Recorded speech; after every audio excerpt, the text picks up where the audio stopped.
wonder what the best workout split is? Well, I'm gonna tell you, because I got the magic split. I've been testing 3 of the most popular workout splits to determine what effect each had on my body without any other factors impacting the results.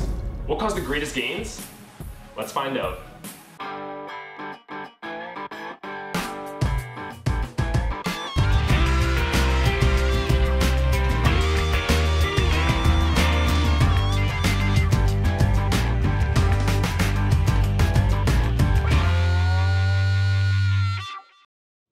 For all the positive aspects of the internet, there's an unfortunate downside. A ton of bullshit. No matter what articles I read or whose videos I watched, I find experts arguing completely opposite theories on what works best. It's like how one day, soy milk is the miracle cure to all your dairy needs. It's high protein, it's good for you, and then the next day, it breaks your dick. That's why I took matters into my own hands. And my first challenge, finding the best split. Properly testing for the best workout split essentially determines how different muscles respond to working out more often but with less sets compared to less often but with more sets. Since each muscle group responded differently, we're gonna have to look at them all individually to determine how each split affected them. First up, the chest. All 3 phases had different reactions in terms of strength, endurance, and hypertrophy. Overall, the 3-day split proved to be the most effective, showing a 1.71% total average increase. My chest reacted best to high frequency and low volume, demonstrating that the old adage of chest day Mondays isn't all it's really cracked up to be. That's enough attention for the chest. Now, we're breaking back. Each back metric varied by the split being tested. Taking all 3 metrics into consideration, the 4-day split was the most effective.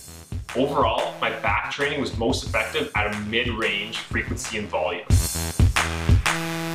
My shoulders improved at a very similar rate over the first 2 splits, with a 3rd split not quite being able to compare. Since we're being particular, the 4-day split won the battle of effectiveness, while these guns won the battle of distracting ass. For arms, biceps and triceps had opposite reactions.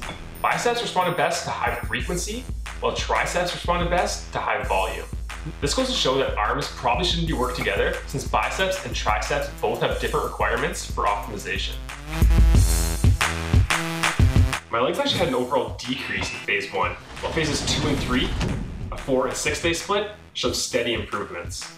Overall, low frequency and high volume proved to be the best for legs. For the ancillary muscle groups, abs and calves, I used slightly different tracking protocols. Calves responded best at a medium frequency, while abs responded best to a mid to low frequency.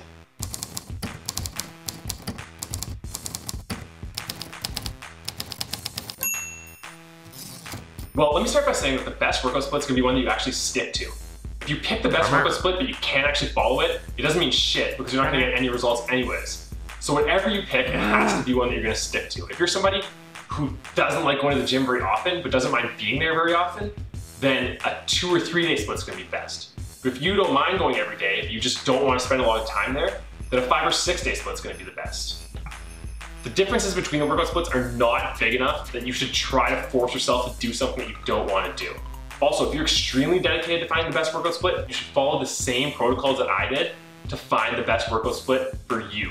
For the rest of us, the best workout split is going to be one that utilizes these optimal frequency ranges that I found for each muscle group. I designed a 5-day split that should theoretically yield the best results. And experimentally, it held up quite well. I received improvements across the board, many of these improvements being the best recorded to date. At the very least, this information can be used to debunk some of the bullshit that's out there, and some of the experts who boast their false knowledge, some of the people who will tell you, you want to train chest every Monday because that works best for everybody. This is clear evidence that this is a lot of bullshit, and now you know what to look for. At the most, you maximize your gains. You can make slight adjustments to the program as you go and find out what works better for you, but you always have this as a solid foundation for all your workouts. I'll be using this routine going forward as I continue to find optimal methods to train, diet, and supplement. Next up, the paleo diet. Be sure to like the video, leave a comment, and subscribe to the channel so that you can see the latest updates as they come. That's it until next time. But for now, keep strong, lift on.